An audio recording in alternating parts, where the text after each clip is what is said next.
Good morning, Duck fans. It's 2022 National Signing Day here in Eugene, Oregon, the home of your Oregon Ducks. And now, please welcome to the stage your host, Chris Looney.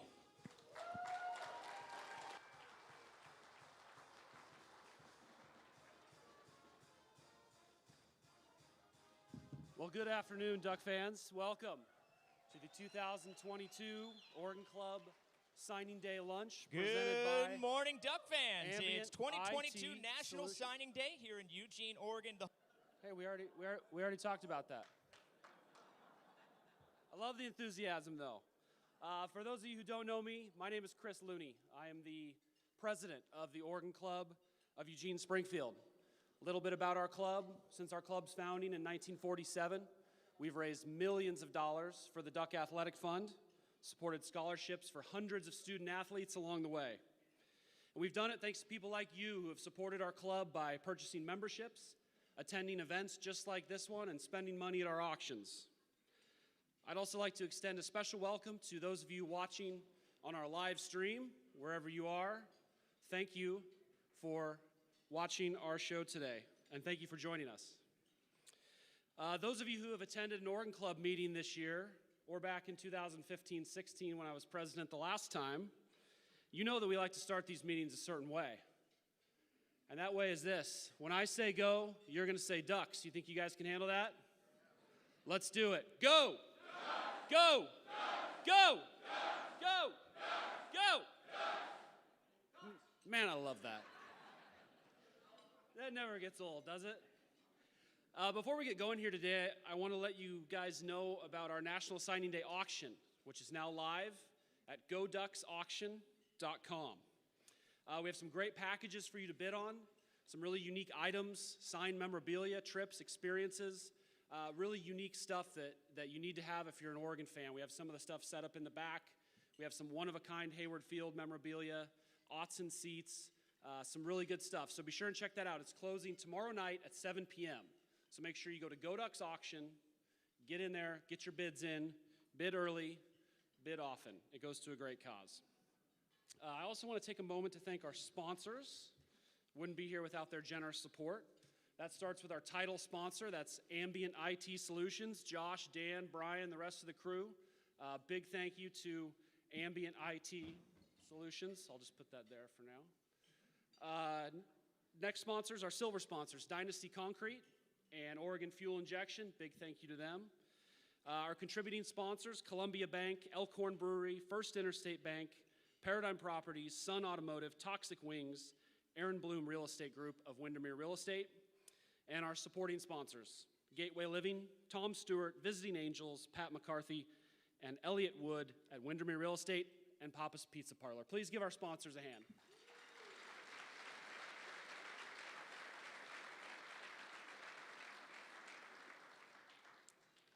I want to make sure I acknowledge and thank the Oregon Club Board of Directors. Oregon Club is a nonprofit organization.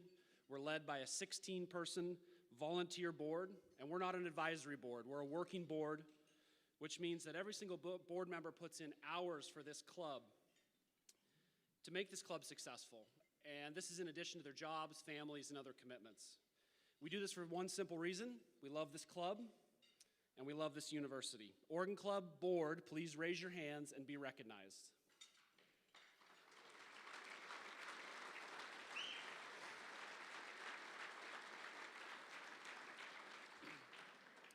Next, I want to acknowledge and thank the past presidents and past board members of Oregon Club for everything they've done over the years to make this club successful. If you're a past president or board member, please raise your hand and be recognized.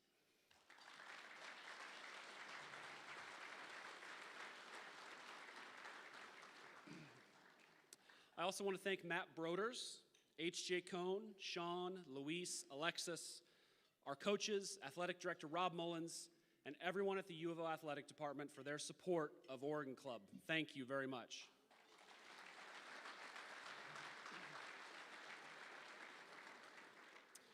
Finally, I want to take a minute and thank the most important person in the world to our club, and that's Oregon Club Executive Director Kirsten Albright.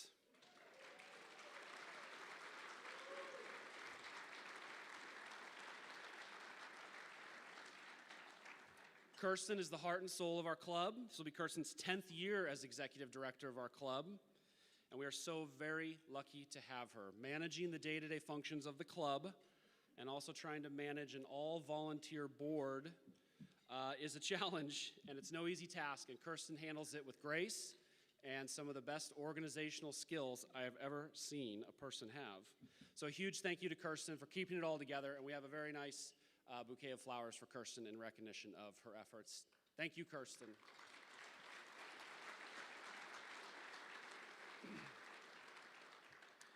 Before we get into today's program, or should I say today's program, I want to tell you guys a little story, but before I do that, by a show of hands, how many people in this room were born somewhere other than Eugene, Oregon?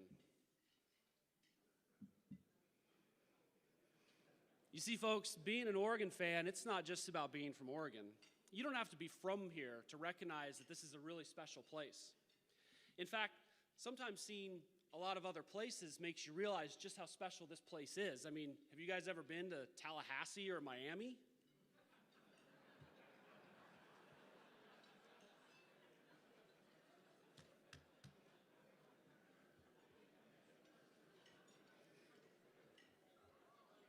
Thank you, thank you. I'm lucky. I grew up in Eugene. I went to games at Autzen Stadium when I was in diapers. But most fans and most coaches, they come from somewhere else. And they came here because this place is special. I want to tell you a little bit about someone in my life who's extremely special and special to my family, and it's my wife's great-grandmother. Her name was Anna Boyd Hartman Davis Reed. She was born in Branagh, Missouri. Like a lot of people of her day, she came west seeking opportunity. She landed in Springfield and founded the Cloverleaf Dairy, which was on the site where the Gateway Mall sits today. Anna Boyd was one of the original team mothers of the Oregon football team. She traveled on the team plane to away games.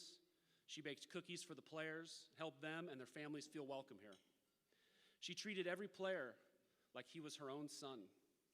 She donated enough money over the years that she has 2 scholarships in her name. She chose this place because she was looking for opportunity. She didn't need to be from here to call this place home. The man I'm about to introduce to all of you, he's not from here either. He also chose this place because it's a place of opportunity. He's from a town in Missouri that may not be very far from Branagh, I'm not really sure. He's here because he knows how special this place is. Came for an opportunity. And what's he gonna find? Well, we hope it's a lot of success on the football field, but I think what he's really gonna find is a home. Roll that tape.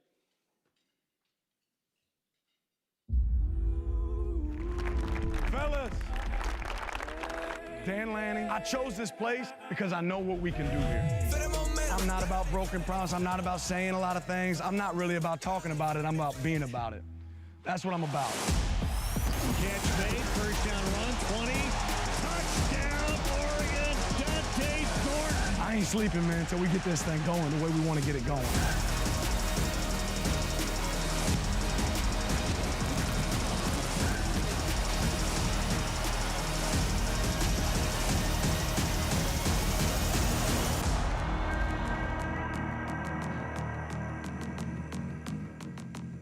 Please help me welcome to the stage your new head football coach, Mr. Dan Lanning.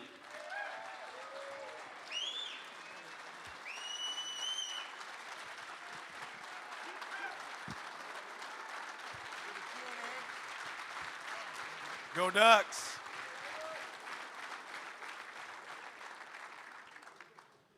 Coach, how you doing? Yeah, great. Good. Doing great. This is the first time we've had a chance to meet, and I just want to say on behalf of myself, everyone in the Oregon family, which is this room and so many other people, welcome to Eugene, Oregon. Yeah, thank you. What an awesome welcome. Got an opportunity to visit with some of you guys in the room here earlier, and the passion is real. It's not a secret, so that's everything I hoped it would be, and it's fun to see. Have you ever been to Branagh, Missouri? I haven't. I feel guilty. I don't know where it's at, but I imagine people from Branagh don't know where Richmond, Missouri is either, so that makes this even. Before we get into the football stuff, I want to get to know, and I want everyone in this room to get to know Dan Lanning, the man. I know family man.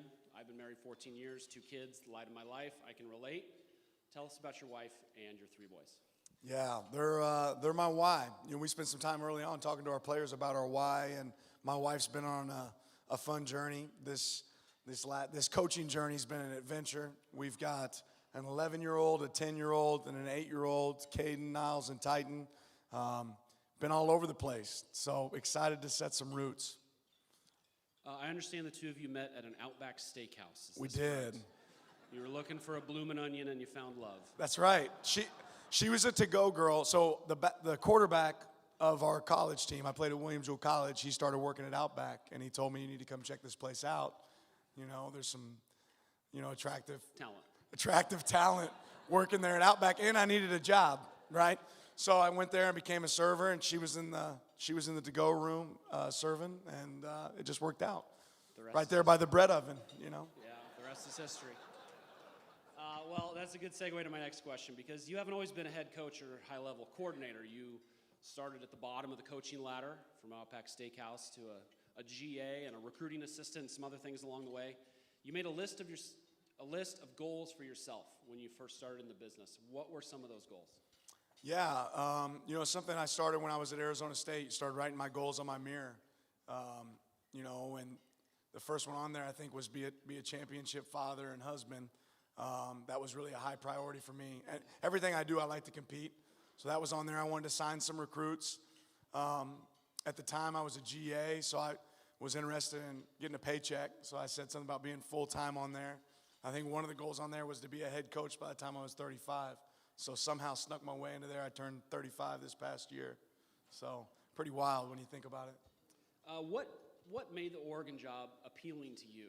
And maybe give us a little behind the scenes of kind of how it went down. I mean, did you apply through the website? I mean, how do these things go? Yeah. So I was on monster.com, you see. No, yeah, when did Oregon become appealing to me? Probably when I was sitting on the other sideline against Marcus Mariota would be the first time, right? And seeing just really what this place could be, how passionate people were about it, but how much talent was on the field and the resources behind this program. I think, every one of my coaching stops, you get to, watch programs from afar, and this is a program that always stood out to me about how innovative the university is, the program itself, and, just to be, given the opportunity to interview, let alone, garner interest was, pretty humbling. In any business, you're only as good as the people you surround yourself with. What is the most important character trait you look for when hiring an assistant coach? Relationships, by far. Number 1, relationships. Number 2 for us was development. We've been really consistent in saying that, but that we had a clear goal of what we were looking for, and that was certainly number 1 for me. What's it like being in a national championship winning locker room? Say it one more time. What is it like? Let me rephrase this. What is it like being in the locker room after winning a national championship? Yeah, hard to describe.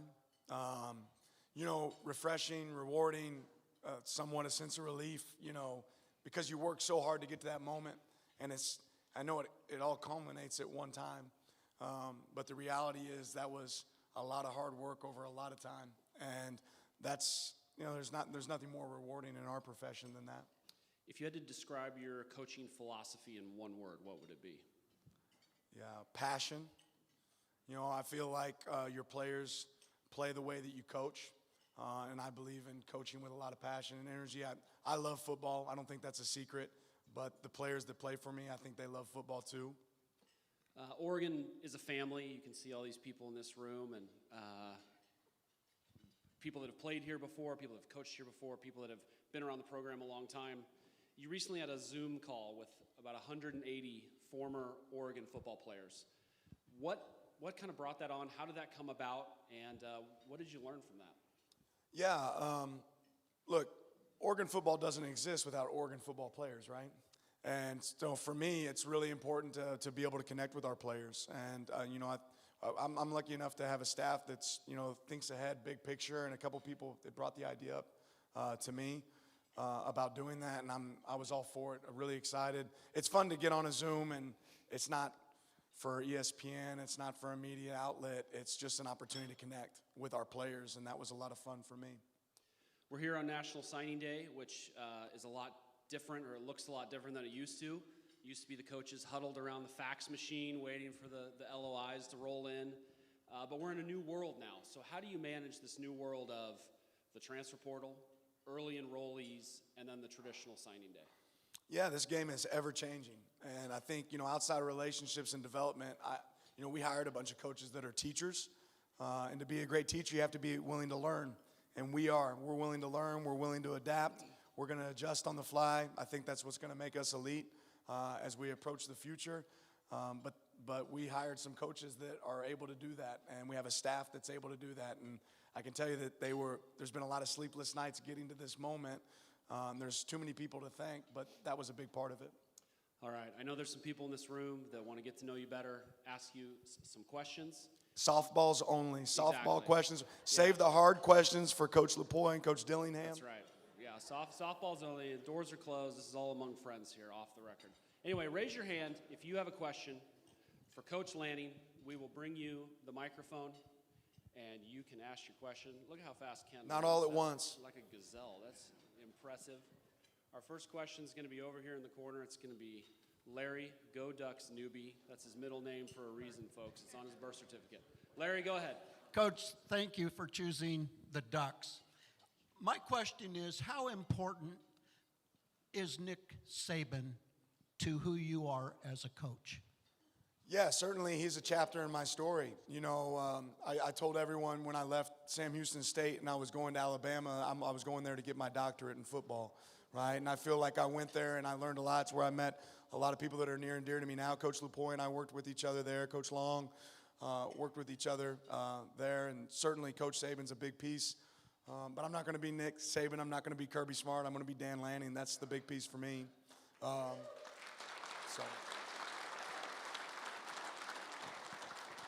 Next question over here in the corner. Go ahead, sir. Yeah, Coach, very grateful for your coming to Eugene, and I'd like to see that ring, but at the same time... Just a wedding ring right now. Awesome. Sorry, ladies. So it was reported that the first thing that you did after getting that win down at the national championship was you talked to Jaleel Florence before you left the field. What did you have to say to him, and are you begging, or are you just thanking him for coming to Eugene? Yeah, I mean, I was pumped. Obviously, as soon as my job finished at Georgia, which was, after that pick six, I was quickly on the phones, and Jaleel was a big piece of that. And I can't take all the credit. I know a lot of our staff during that game was texting Jaleel throughout the game. I think we had a lot of parties attacking him, and he wasn't the only one we were attacking. But at the end of the day, I think players that are coming here are excited about the product that we're about to bring to the field. They understand what Oregon can be, just like I did when I chose to come here. So Jaleel's going to be a big part of that future. We're certainly excited about him. He's a big sign. That had to be a pretty surreal moment. I mean, you just won a national championship, and you're about to take your first Power 5 head coaching job at age 35. That had to be a pretty surreal moment for you. Yeah, wild. Still pinching myself, make sure I'm not sleeping. All right, next question over here. Go ahead. Hey, Coach, thanks again for being a Duck. We really appreciate you being here, a new chapter for us. So, as you may know, the last couple years, many of us have been conflicted with the play calling. So, we're sure hoping. So, you want to save that question for Coach Dillingham and Coach Lapoy? Because I couldn't agree with you more. Yeah. No. Talk to me. So, some of us have this thought in our mind.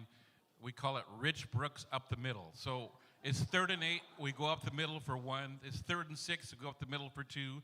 It's 3rd and 12, and go up the middle for 4. So can we get some creativity with this play calling and get rid of the up the middle stuff? I know it works sometimes, but not always. So help. Yeah, so again, I'll call the plays that work, and any of those that don't, we're going to be creative. No. We're going to be creative in our approach. I hired innovative coaches. What's fun is, Coach Dillingham and I had worked together, Coach Lapoy and I had worked together, and then we kind of all got to go spread our wings. And every guy that we brought on staff, that was a piece we're looking for. We're not looking to be the same as everyone else. We want to be innovative in our approach. every opportunity we get, we're going to be learners of the game. We're going to expand our knowledge. We're going to link up with other coaches that can, give us great ideas. A lot of things in coaching are stolen. They're ideas that other people did first, and we want to be able to take that approach. We're going to use things that work at other places that fit our guys. But we might run a couple plays up the middle, so I don't want to disappoint you. There might be a few of those. Ruben, I know you just sold your business. If you write a big enough check, Rob might let you up in the play box to call a play or two per game. There you go. Nicely. Yeah, we can negotiate something there. All right. Other questions for Coach? Right here in the front, Mr. Carl Walrod. Grab that microphone. Thank you. Thanks for coming, Dan. We're looking for great things from you. Hey, I'd just like to make a comment. Something I picked up from you I think is so important, that you've got a group of guys here with you that are here to help our players, help them improve, teach them how to play the game better and win. I appreciate that. Thank you, and go Ducks. Go Ducks. Being a teacher is so important. Very important. Both my parents were teachers, so that's kind of why I lean on that. All right. Any other questions for Coach Lanning? We got one over here. Ken? Yeah, I'm on it. I want to see you run, buddy, like a gazelle. Look at that. It's impressive. You get a GPS unit on him. Does he have any eligibility left? Check his 40 time. All right, go ahead, sir. Is Jackson Powers Johnson going to play offense next year or defense? It's a great question. Are we on offense at the time or are we on defense at the time? No, Jackson's going to start off on defense for us this spring. We'll continue to evaluate that. We want him to be able to help us, how can he help our team as fast as possible, and how can he enhance himself in his career? So right now, Jackson's going to be on defense, but always subject to change, right? Any other questions for Coach Lanning? We've got one right over here. Oregon Club past president Matt Hairstead. Go ahead. Hey, Coach, welcome to Eugene. Hopefully you and your family are greeted well everywhere you go. We appreciate you coming in, bringing new blood in. We're excited for new blood. That said, we have some new blood at the QB position. Can you elaborate on that and see how things are going with them? Yeah, I'm excited about our quarterback room. I think we have a lot of good players there, and I'm more excited probably to see the competition there that's going to exist this spring. So obviously, it's a brand new opportunity. Everybody's learning a brand new offense, a brand new defense. That being said, that gives a lot of opportunity for guys to go out there and make plays and see what happens. So that's where we're headed. All right. Question right over here. Uh-oh. In the back. I'll let him answer this Dan, question. I don't think you know me. When was this decision about Jackson actually playing defense made? It's kind of a shocker, so. You see Jackson there in the back? That's the guy. Jackson, stand up, say hey. I don't know if Jackson knows this or not, but I used to be a defensive coach, so I kind of have veto power when it comes to, hey, yeah, we're going to use Jackson on defense. That's where, no, absolutely. We're going to have Jackson on stage a little bit later here today, and if you want to ask him a question and get him. Yeah, I think I might have a question for Jackson. To do that. All right, any other questions for Coach? All right, let's keep this thing rolling. Take a look at the screen over here. This is a tweet from the aforementioned Jaleel Florence, and the timestamp 2:26 a.m. Why don't you take us through this and tell us what's happening here, Coach? Yeah, so, there's these dead periods in college football, and during a dead period, you can't be in a home visit, but we are, at 12 that morning, it became a contact period. So several of our coaches, this isn't the only one, but that's Coach Meat right there, I believe. Is it just Coach Meat? Because I think Coach Loop was in the house too, right? Yeah, so they happened to go be in Jaleel Florence's house at, I don't know if you got there right at 12. Was it 12:01 knocking on the door? 12:01 knocking on the door, parked in the front. And I don't know what time. Meat, where you at, Meat? Yeet, there he is. Meat, what time did you guys leave that house? A little after 3 a.m. So when I tell you these guys have been working their tails off, they've been working their tails off. But it was good. We could save the university a little money that night. We didn't have to get a hotel room. They just went straight to the airport. Next flight, next kid. So that's what we were trying to be efficient with our time. I do think they stopped for breakfast on the way. But, yeah, these guys were absolutely busting their tails. And obviously our window was a little shorter than everybody else in college football because we didn't start until after the national championship game. So grateful for that. Good stuff. All right, you mentioned a few of your guys. Let's Let's meet the rest of the staff. Please help me welcome to the stage offensive coordinator, quarterbacks coach, Mr. Kenny Dillingham.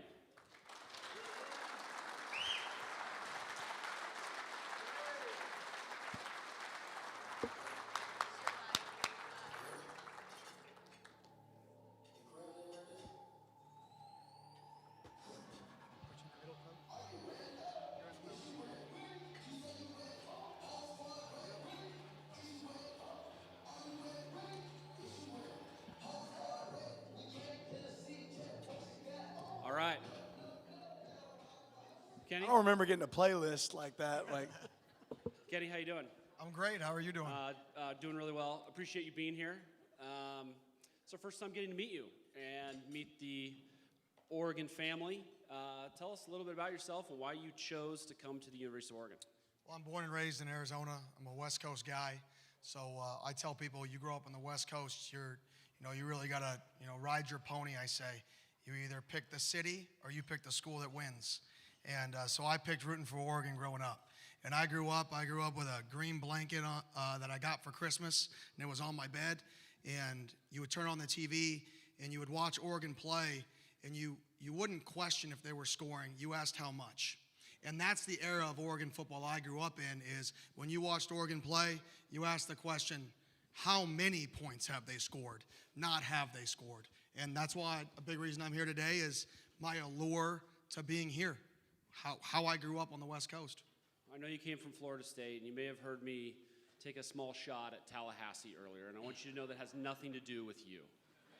I didn't think so. I thought that was just completely ironic and all good. Dan, what were your priorities when you were looking for an offensive coordinator?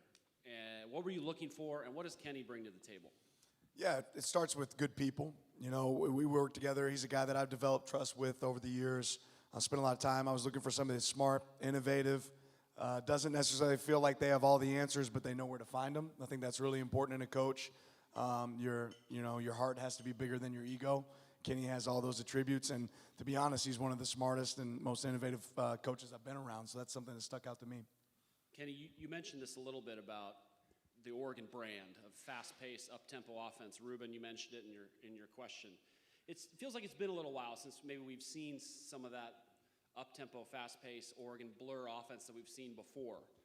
What can fans expect to see on the field from a Kenny Dillingham offense? Well, one is an offense built for playmakers. We're going to be explosive. We want to put the most explosive players on the field. We want to give them opportunities to win one-on-ones. I like to describe it as a pro-style offense that's going to play at a rapid pace. And the only reason we say pro-style offense is because pro-style is built around creating one-on-ones, creating the best matchups. But we don't want to be stuck in the dark ages and snap the ball 40 times a game, right? You want to be fun, you want to be innovative, you want to be exciting. And that's where we play at pace, we play at tempo, right? We want to put pressure on the defense by creating matchups and by changing the tempo we play at.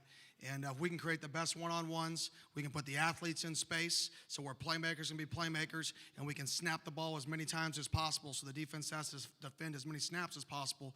You know, we can be those Oregon offenses that I grew up watching. Give us... Woo! Yes.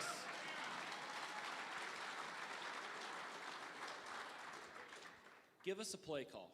Give us, this is off the record, by the way, and yeah, right. Easy here. What's going on now? Give us I'm something. going to give you a play call in the old verbiage, all right, that's okay, before we converted it.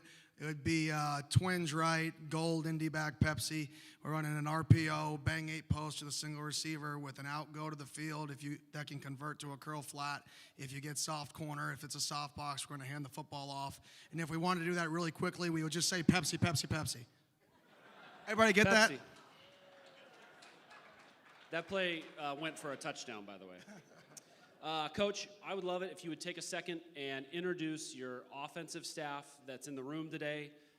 Just call them out, have them stand up, and we can just get to know these guys.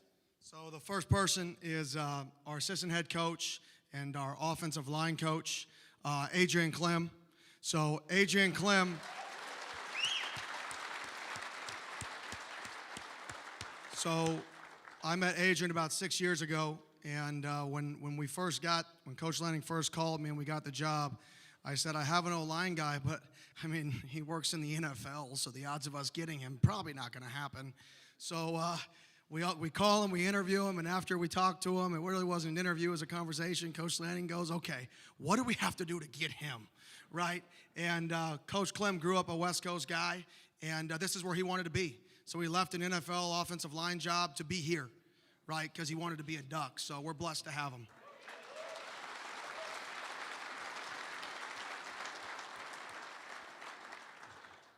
The next guy, our co-offensive coordinator and wide receiver coach, Junior Adams. So I don't know if you guys know much about Coach Adams, but have you guys heard of this guy named Cooper Kupp? Anybody? Well, if you ever heard of Cooper Kupp, the guy who coached him in college is right there, Coach Junior Adams. So if you ever listen to him give an interview, all he talks about was his development when he was in college, his development when he was in college by Coach Adams. And when we were looking for a wide receiver coach, I reached out to a lot of people that gave me a lot of names in recruiting. And then I reached out to somebody that is known to be a wide receiver developer. And I said, give me a name of somebody who can coach the game, right? And that's the name they gave us, Junior Adams. And not only that, he's a guy from the West Coast who's done a phenomenal job in all aspects of development, so we're blessed to have him.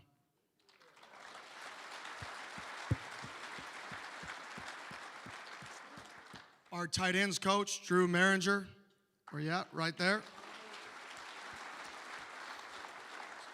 So most people don't know, I'm obviously a young guy, but Coach Maringer was actually the youngest Division I offensive coordinator at the country at one point.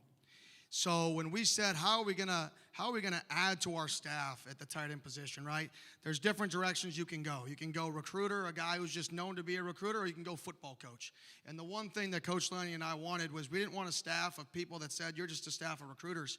We wanted a staff that could develop people. We wanted football coaches. We wanted guys who could develop kids into men off the field, but more importantly on the field. And for Coach Maringer, his experience being a play caller, his experience being at one of the top schools in the country as a wide receiver coach, he's going to be able to develop our tight ends at an elite level. So it's just it was a jackpot that we got to steal him. So Coach Maringer. And then our running backs coach is a guy by the name of Carlos Lachlan. He likes to refer himself,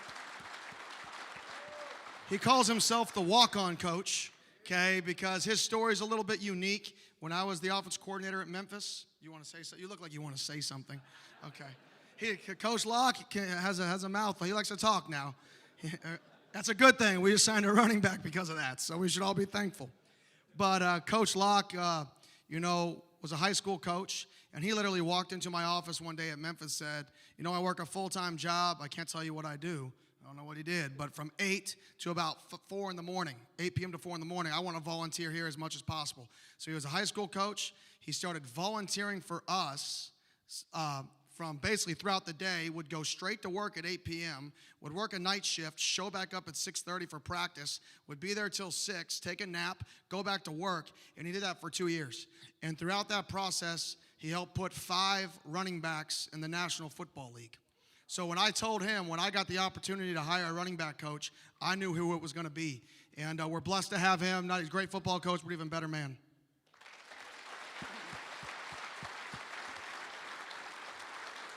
Makes you want to come play for Kenny, doesn't it? I mean, Great Twitter game too, Coach Locke, by the way. big fan of your stuff. In just a second, we're going to take a look, video some of our newest Ducks on the offensive side of the ball. Before we do that, you've been here now. You've had a chance to get to know the team. Who are some of the guys that you see on the offensive side of the ball that you're really excited about? I don't think there's just one guy. I think top to bottom, I think we have a lot of explosive playmakers. I think we have a lot of guys that have different skill sets. And like I alluded to before, it's a system that we're going to utilize guys to their strengths. You're not going to go out there and do one thing. You're going to do the 2 or 3 things you do well. Right? We're not going to force you to do things that you're not great at. We have enough players to maximize our guys' strengths. So I don't think there's just 1 or 2 guys that are standing out. I think our roster as a whole is in a good spot. All right. Let's take a look at some of the newest Ducks on the offensive side of the ball. Michael Wooten, Simi Valley, California.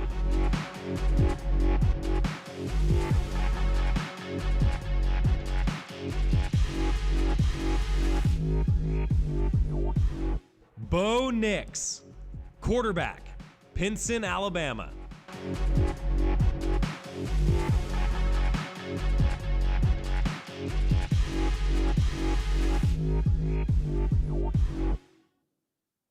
Justice Lowe, athlete, Lake Oswego, Oregon.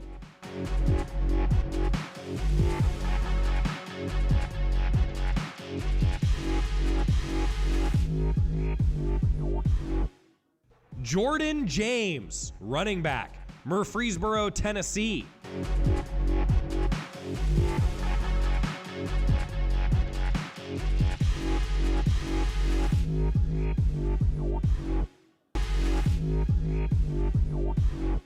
Kavika Rogers, offensive line, Copa, Hawaii.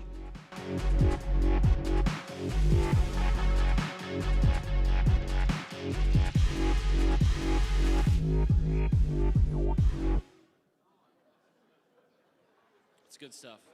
No doubt. Well, a lot to be excited about on offense, but a lot to be excited about on defense, too. Please help me welcome to the stage your new defensive coordinator, linebackers coach, Mr. Tosh Lupoy.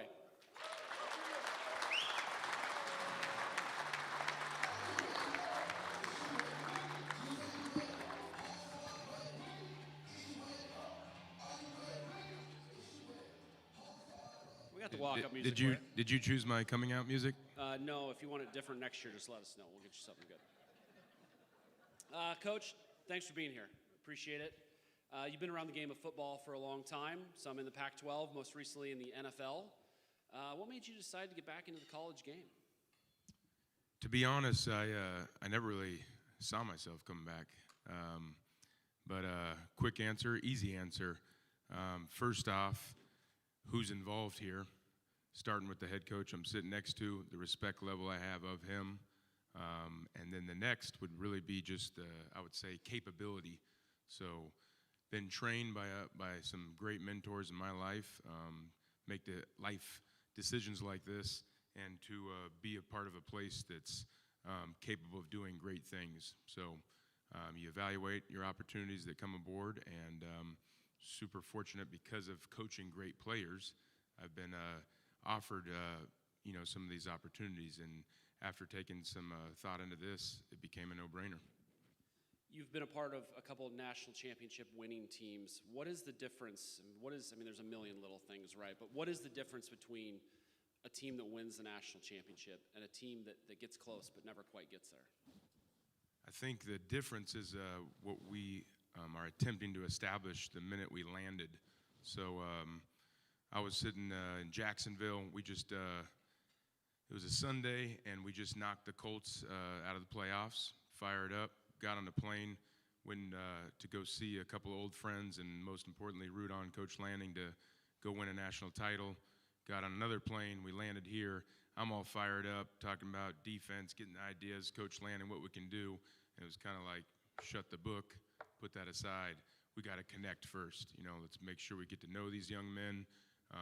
This isn't the NFL. This is extremely important and a great reminder for me as we start that process before we get into the ball. And that's exactly what we've been trying to do every single opportunity when we're not on the road, including last night when we were over there at Elkhorn and Cha-Cha's turning it up. That's a fun place, It's by free the way, ad right there. You can't have any fun over there. This question's for both of you.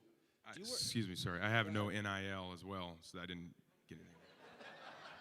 To get you a deal. But we could. This question's for both of you. And Dan, I know you haven't gotten your national championship ring yet. I know it's on order. But do you wear your ring, or in your case, rings, when you go out on the recruiting trail? Because that's kind of the ultimate trump card. And I'm pretty sure that you're the only coaching staff in the Pac-12 that has a national championship ring they can go wear into a recruit's home. I think that guy they hired at USC, he got close but never closed out the deal. So do you wear your national championship ring when you go on the road recruiting? Well, only because you brought him up. He did get close. real close. We actually played him. I was the defensive coordinator on the other side of the line.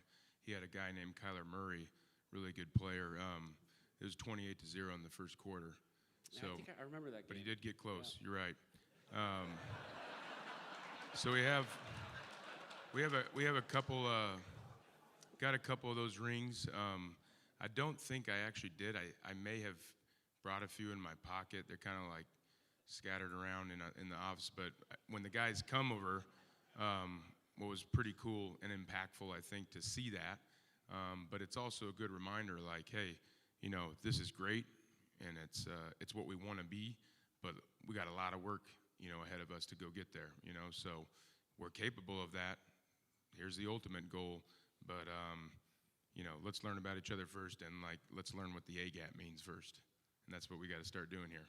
What is the A-gap, by the way? We'll get on the board after this. All right, sounds good. Get on the whiteboard.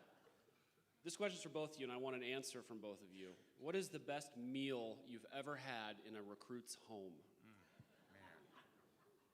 I want to make sure we don't offend anybody we just signed. Just give me a second to think. Go back. You can use, you know, keep them anonymous. Just, Golly, I mean, probably been a lot of good ones. Yeah, you know, certainly a favorite going out there to Oahu. Had some impactful meals, I'll tell you what. Let me tell you something else. Instead of the favorite meal, how about one of the favorite experiences, okay? Perfect. So without saying a name, and perhaps he was drafted 10th overall in the NFL draft many years ago. But while being out there and eating a meal, and it was a great meal, okay? I mean, the fried rice off the chains, all right? During that meal, a cockroach fell into that meal that was about the size of a baby bat, okay? So you now have to face the decision when things like this happen, and it's a giant, I mean, this is not an insect, this is an animal that landed, okay? So you kind of like, hey, I'm from East Bay, California, and we've had our fair share of insects and rats, and kind of move it aside, and then now it's like, all right, I'm gonna try to remember that region and work around it.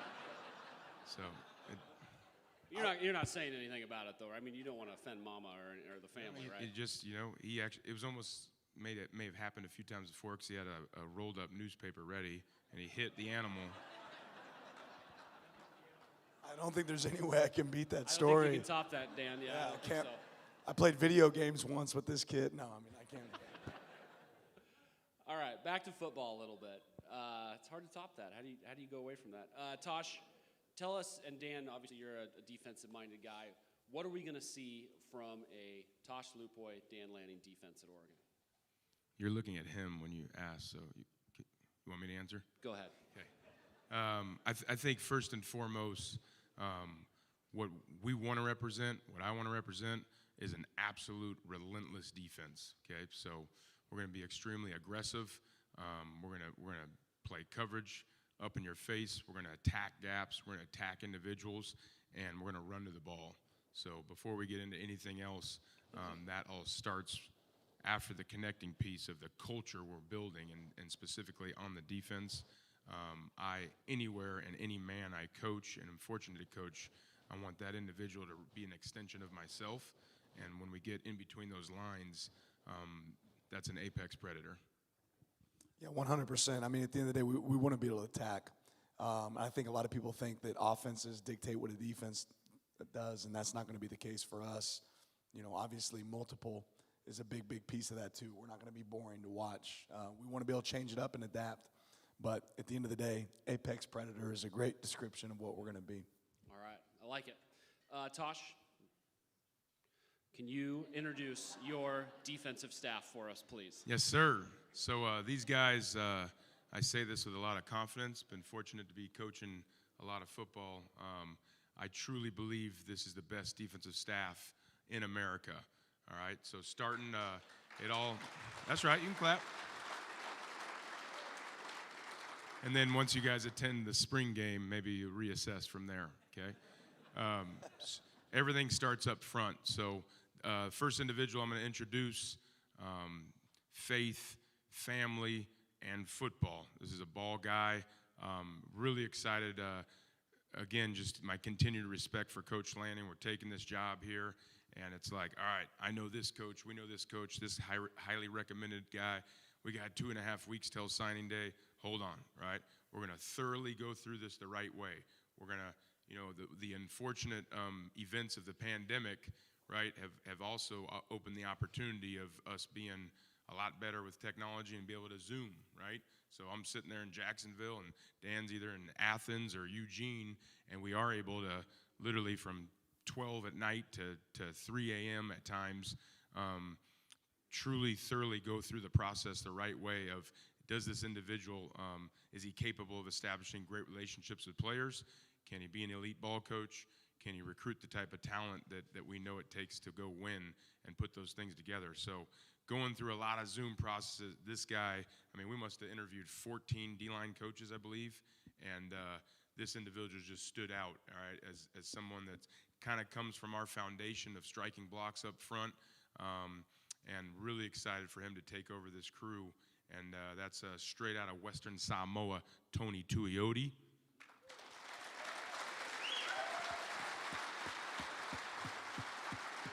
And not present with us, but he'll be accompanied by his lovely wife, Kiala, and 7 children that start with the letter T. A couple of them can play football too. Not that there was any strategy besides, signing Tony up to our team, but just saying, you better be able to sign him. Next individual, one of the few people that did a longer term than myself at Alabama. There's Kirby Smart, myself.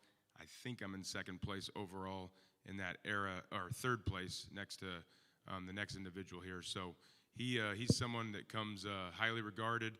9 years in the Alabama system. He grew up in it, played in it, became a student assistant, a graduate assistant, a coach. Actually denied me in the NFL one time that made me really upset. I didn't want to talk to him again. And then this next go around, we actually got it done. We're hiring him in the NFL. And then when we changed plans, his loyalty to myself and once again to Coach Lanning and the capability of this place is on board with us to coach the inside backers. I'll be working as a GA to him, all right? And really excited to have him aboard, and that's straight out of Vestavia Hills, Alabama, Jake Long.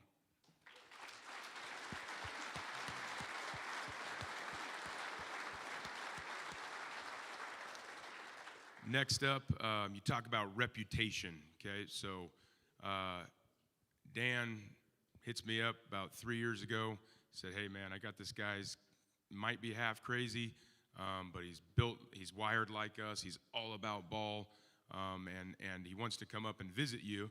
And it's not as loose as college, I guess I'd say, where you kind of go through a process, security check-in and all this stuff, where someone visits in the NFL facility.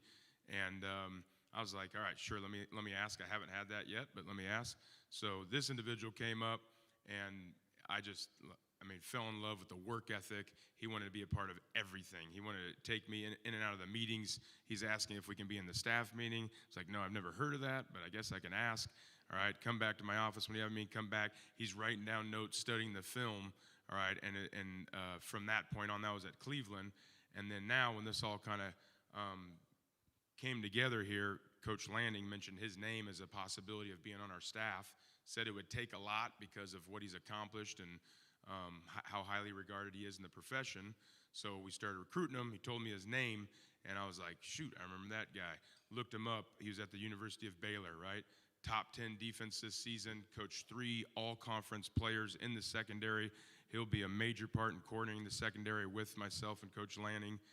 Really excited to have him aboard, and that's straight out of Huntsville, Texas, my man, Matt Powledge.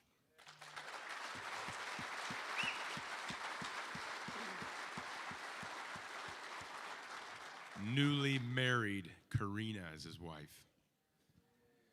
All right, next individual here, another big-time reputation. When you're in the National Football League, you kind of go into a bubble. There's only 32 teams, so the NFL channel's on. You don't even know who's playing each week, and you kind of lose sight with some of the relationships you've had or what's going on, in the college football. Not the case with this guy. So you also try to keep tabs of the best coaches in the profession, and this is a guy that's regarded in that manner. Here's a guy, once again, I know Coach Lanning was told, like, we can't get that guy. He ain't going that way. All right, so I know a place that I used to be at, offered him a job, said no to that, and he's going to be coaching our special teams as well as our nickels, all right, because of his expertise in both, and that is my man, Joe Lorig. PNW's finest right there, Edmonds, Washington. And he'll be accompanied by his lovely wife, Becky, who's here right now. Who happens to stand up, Becky. And Emma, stand up, girl. Emma's in the building. Her brother and sister are going to be a little bit jealous, I think. So. Last, definitely not least, all right? If you know him, you get to call him Meat, all right? If you don't, you call him by his full name for now, all right? But this man is be coaching our corners, again, utilizing his expertise, going to be a major part of the coordination within our secondary. This is a guy that I have great respect for over the years, and let's be honest, right? When I'm at Alabama for 5 years, you're supposed to be coaching good players, right? And really, you're supposed to win national titles. If you don't, it's a letdown. That's what the expectation is, right? What I take great pride in is the years before that, when we're at University of Washington and what occurred there, all right, and the players we coached and the first-round draft picks that were developed there, and then before that at Cal Berkeley, where I went to school, right?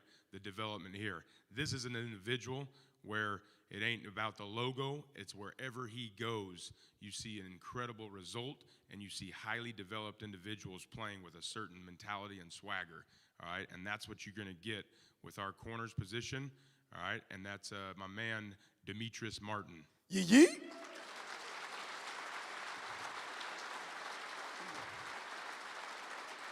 Got four beautiful children, all right, with Tiffany, and I can't ever not represent Los Angeles, California. If you guys are ever in LA and you need maybe a hotel hookup, rental car, milk, or where to get a haircut, Meat's the man.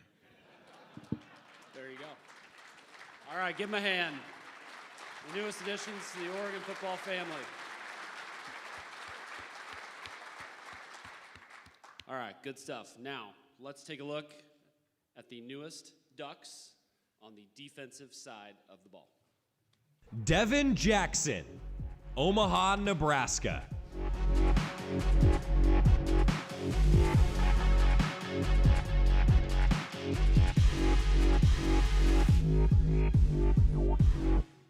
Sir Mells, Henderson, Nevada.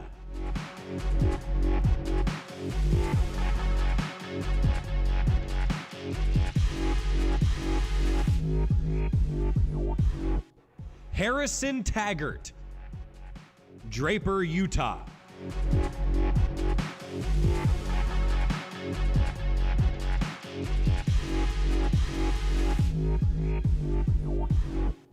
Ben Roberts, Salt Lake City, Utah.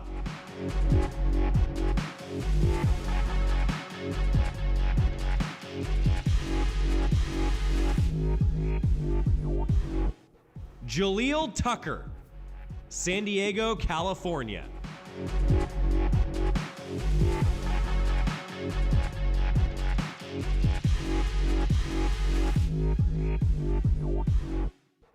Anthony Jones, Las Vegas, Nevada.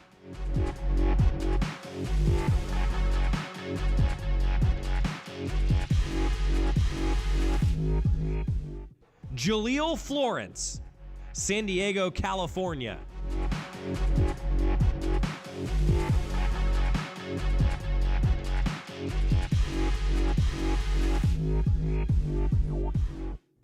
Trajan Williams, Portland, Oregon.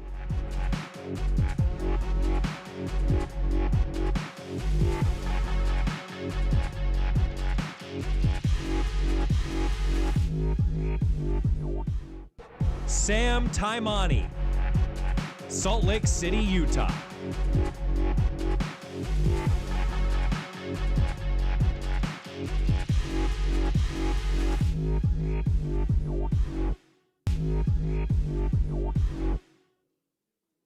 Christian Gonzalez, The Colony, Texas.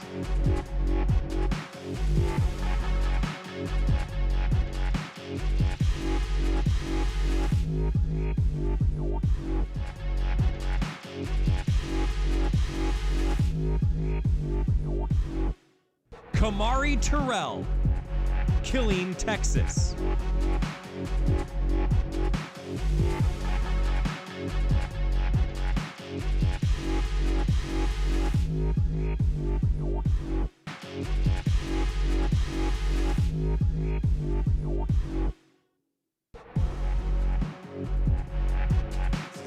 Mario Winston from Portland, Oregon.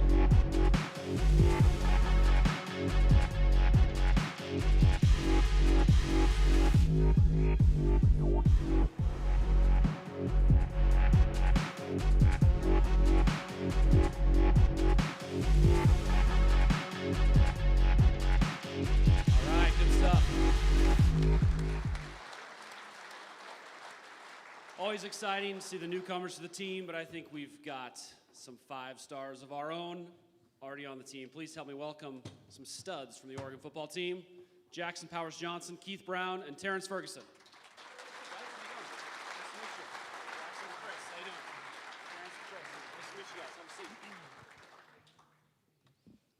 Guys, thanks for being here. Sure, appreciate it. Yeah, appreciate thank you. Jackson, I want to start with you.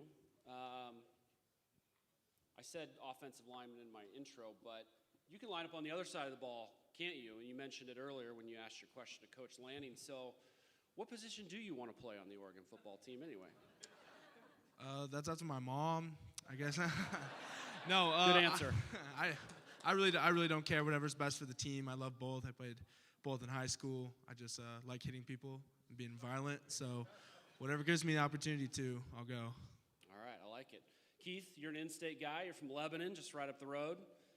You had some offers from some pretty big schools all over the country, but you came to Oregon. What made you choose the Ducks? For me, it was just really the way they treated my family. I was coming up in the recruiting process. You know, a lot of schools were selling me on kind of like a car salesman vibe, but they were the only school that really stood out to me, and what they can do for me after football during my time here with my academics and stuff like that, and with the support from, all the people, all the staff, and then with all the resources and stuff like the JQuA. So for me, it's really a no-brainer. Terrence, you play the tight end position. Who are some of your role models at that position, and who do you model your game after? Honestly, I try to model my game after a lot of people, wide receivers, tight ends, everybody. And but I say some big ones are Travis Kelce, obviously, and Darren Waller. I've been watching a lot of him lately. So I say those are 2 biggest guys. But I try to watch a lot of people and pick up little things from everybody. All right, we want to get to know you guys a little bit better off the football field as well as on the football field. So we're going to go down the line. I'm going to hit you with some rapid-fire questions. All right, you're going to give me an answer real fast. Terrence, we'll start it with you. We'll go down the line, okay? Favorite TV show, go. Codename Kids Next Door. Never heard of it. Jackson, go ahead. Ooh, Cheers. Where everybody knows your name. Breaking Bad. Breaking Bad's really Breaking good. Bad. All right, that's a good one. Back to Terrence. Favorite fast food item? Let's go Burrito Supreme, Taco Bell. Pretty hard to go wrong. Jackson, go. Can't go wrong with the Big Mac, McDonald's. So. I know as an offensive lineman, there's a lot of favorite fast food items. Oh yeah, no, it's plethora of options. I really had to think about it. So. Spicy chicken sandwich from Chick-fil-A. Oh, that's a good one. Yeah, good choice. That's not fast food. No, it's another level. I don't know. Save the debate for later, fellas. All right, Terrence, biggest trash talker on the team? Everybody. That's pretty good. Shoot, that's hard. I'm gonna have to go with on the offensive line. I'm gonna go Ryan Walk for sure. He's good. And off the field, I'm gonna go with Don Johnson for sure. Yeah, I can see that. Yeah. Maybe Ty Thompson is loves to talk. He's a big talker. Probably Ty, and then George Moore, who is he just left a little bit ago. Definitely George. To go to the NFL and stuff like that. But yeah, George and Ty for sure. All right, strongest guy on the team, other than yourself, obviously. Jackson right here. He could bench a truck and more. It's all those Big Macs. No, that was what I was about to say. I'm probably gonna have to go with DJ Johnson, for sure. DJ's pretty strong, so. Jackson, I had him move my furniture for me in the offseason, picked up my couch, all that. So probably Jackson, yeah. You got to make friends with the offensive lineman on the team. They can always help you move. All right, last one. Opposing Pac-12 program you enjoy beating the most? UW, for sure. It didn't happen this year, but it's going to happen this year. I'm going to go Utah, for sure. Utah. Next year. I would say Wazoo, just because there's they were kind of weird with my recruitment, so just a little like payback to them. So Wazoo probably. All right, For I like sure, that. for sure. All right, last one. You guys have not, you haven't known the new coaching staff very long, right? Still kind of getting to know each other, but what's one thing that's really stood out? Honestly, getting to know all the guys, I feel like they've kind of took it beyond football right off the bat, and that was kind of big to me. Instead of focusing on the X's and the O's right off the bat, they came to us about more than football and getting to know each other personally, and so I think that's the biggest thing for me. I'm going to say just piggybacking off of Terrence, just this coaching staff really just cares about who we are. I mean, and it's great to see what they've done before, and it's exciting. I mean, there's a new excitement in the building. Everyone's excited to, work out and get to work. But just them as people, for sure. They're good men, they're good fathers, and we have a good feeling they're going to be really good coaches. So we're just really blessed to have them here. So. I agree with Jackson and Terrence Foley, but for me, it's really like the vibe in the building is way different. It's like way more energetic, way more fun. Everyone's laughing, smiling, cracking jokes, stuff like that. It's more of a family atmosphere instead of more like a business. So I would say definitely the vibe and just how we talk to each other and stuff like that. Awesome. Guys, we appreciate your time today. Don't go anywhere. Don't go anywhere.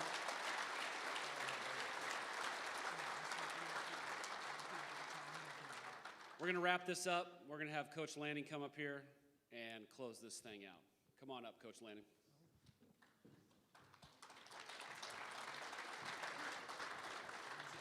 I do want to take a second. I think a lot of people get, recognition. I would like for all of our support staff that's here outside of our coaching staff, particularly to stand up. Stand up, please. Everyone, that's creative, that's equipment, that's recruiting, that's operations, QCs, GAs, recruiting, assistants, player development. I'm gonna give a quick shout out to these people because I don't think, sometimes you don't realize, you can have a seat, you don't realize when you see something, the work that goes in and that's required to get there. For example, Josh and Steve, they put together these awesome videos and this great graphic content for our guys. They slept at the office last night, and if one letter's wrong and we got to change it from cornerback to DB, they have to stay up there and they have to change that. And people think it happens like that, but it doesn't. Equipment, Kenny and Austin. I don't know how many guys I've seen in uniforms. I think we had 65 people this last weekend on campus, and everybody, when they come to Oregon, they want to take a picture. Right, so they took the time to make that happen, and they do a great job. We do a better job, I think, than anybody in the nation. Our recruiting staff, Trent, Tyler, JR, Don, a lot of these guys kept the pieces of this class together while we were in transition, and we had guys in different states operating all over the place. Operations, Cody, Cassidy, Matt, what they do. I think sometimes when coaches come in, people think they need to throw a grenade and start all over. There is no way I could have started over with what these people have done for our organization and how they've made us stronger and enhanced our program, I guess, right? I didn't realize, just so you guys know, I had no idea I say program wrong until maybe everybody else is saying it wrong. Our QCs, GAs, Elite, V, Mike, Jordan, Zach, these guys absolutely bust their tail every day. They'll do anything and everything to make our program better, and I think that's really important in recruiting. Kobe, Ryan, Jake, Alex, they've been warriors. Again, I think we've been able to finish this class really strong because of what they've done. And then player development with Eden and Tony. Tony was able to pour into our players earlier today. I think some of the things that these guys are talking about, we've been having these sessions called Get Real sessions, where it's not about ball. It's about everything else but ball. And I hope that's what makes us different. But everything that we're accomplishing right now as a program, it has everything to do with everyone in this room, but all those people I just mentioned. It has very little to do with just me. It's not going to be me. It's going to be us. It's going to be the Ducks. It's going to be the mighty Oregon that gets that done, right? And I look around this room, you guys are a part of that process. So if you're asking, okay, what can we do, right? How can we make this better? How can we enhance it? Well, it starts with the 23rd, April 23rd, right? 1 p.m. You can have your tails knots, and right? But instead of sitting down, stand up, right? Be yelling, be loud, right? Make an impact, because I know this, we have the best fan experience of anybody in this conference, right? And for us to be a force to be reckoned with, like I know we will, it's going to take your help, right? These guys have been busting their ever-living tails to be successful here. You know, a lot of them just got done playing, and a couple weeks after that, we're asking them to get back to work, right? But they realize this, every team in the nation right now is working out. So something has to make us different, right? And I can tell you it's in their heart to be different. They're willing to be different. They want to be held accountable. They're holding each other accountable. And I think that's the secret for our success moving forward. So grateful for everyone in this room, everyone that touches our program. We would not be anything without y'all. I can promise you that. And I heard Chris doing it earlier, so I'm going to give it a shot. Go! Go! Go! That's pretty cool, yeah. All right. Dan Lanning, everybody. Thank you all for joining us. Let's do some shout. You know you make me wanna kick my heels up and throw my hands up and throw my head back and come on now. Don't forget to say you will. Don't forget to say yeah, yeah, yeah, yeah. Say you will. Say it right now, baby. Say you will. Come on, come on. Say you will. Say that you will. Say you will. Say that you love me. Say that you need me. Say that you want me. Say you wanna please me. Say come on now. Say come on now. Say come on now. Say I want you to know. I said I want you to know right now. You've been good to me, baby. Better than I've been to myself. Hey, hey. And if you ever leave me, I don't want nobody else. Hey, hey. I said I want you to know. I said I want you to know right now. You know you make me wanna shout. Yeah, yeah, shout. Yeah, yeah, right. Shout. All right, shout. All right, shout. Come on now, shout. Come on now, shout. Yeah, yeah, yeah, shout. Yeah, yeah, shout. Come on now, shout. Yeah, yeah, shout. Come on now, shout. Yeah, yeah, yeah. Now wait a minute. You've been so good to me. You've been so good to me. You know you make me wanna lift my head up and throw my hands